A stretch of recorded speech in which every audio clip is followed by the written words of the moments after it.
je suis pas responsable, moi, de comment les gens vont réagir à ce que je dis. Ce que je dis, je le dis parce que je le pense et j'ai envie d'être le plus honnête possible avec moi-même. Compris ou pas, c'est pas ça qui compte. Maintenant, encore une fois, comme je le disais tout à l'heure, les choses sont toujours mises en opposition. On peut pas dire qu'il y a des violences policières, on peut pas dire qu'il y a du racisme dans la police, sans pour autant dire que la police est raciste quand on dit ça. Pourquoi ? Pourquoi on peut pas dire qu'il y a des policiers racistes ? Ça veut pas dire la police est raciste. Quand je dis il y a des policiers racistes, je suis contre la police, je suis contre l'État quand je dis ça. Pourquoi ? Alors que vous n'êtes pas contre la police. Je ne suis pas contre la police et je ne dis pas que la police est raciste. Je dis qu'il y a des policiers racistes. Et vous ne dites pas toute la police est violente. Et je ne dis pas toute la police est violente, je dis qu'il y a de la violence. Mais il y a de la violence de toute façon, on le voit bien là. Il y a de la violence dans notre monde et surtout dans notre société en France, de partout.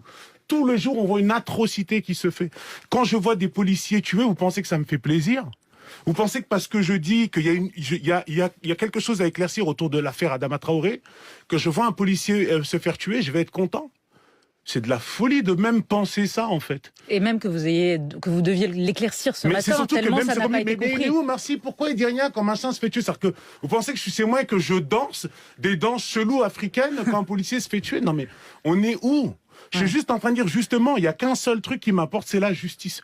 Et quand un policier se fait tuer, c'est hyper injuste. Mais en même temps, quand un mec, quoi qu'il ait fait dans sa vie, parce qu'encore une fois, quand on vous dit il y a une injustice autour d'un gars qui s'est fait tuer, on va vous dire oui, mais il faisait ci, il faisait ça. Donc en fait, moi si j'ai pas bien compris mes cours d'histoire, si en fait la peine de mort était en France, il faut qu'on me le dise. Mais quoi qu'il ait fait, ce mec-là, pourquoi il est mort ? On parle des gens morts. Moi, un policier mort, Adama Traoré mort, s'il y a quelque chose qui me dérange. La même façon. Vous êtes toujours en colère. Hein. Je suis pas en colère, j'essaie de m'expliquer. Vous êtes toujours indigné, je veux dire, c'est pas quelque chose qui glisse. Mais ça glisse pas, mais personne ne réagit normalement.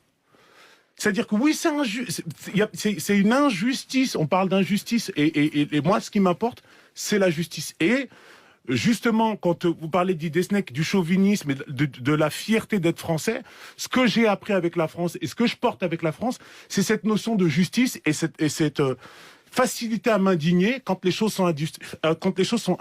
C'est ça que j'ai appris en France et c'est ça qui fait de moi un Français. Maintenant, on est sur France Inter, je ne suis pas en colère.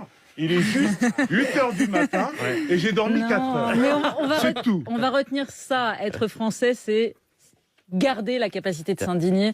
On va garder ça. Merci beaucoup. Merci.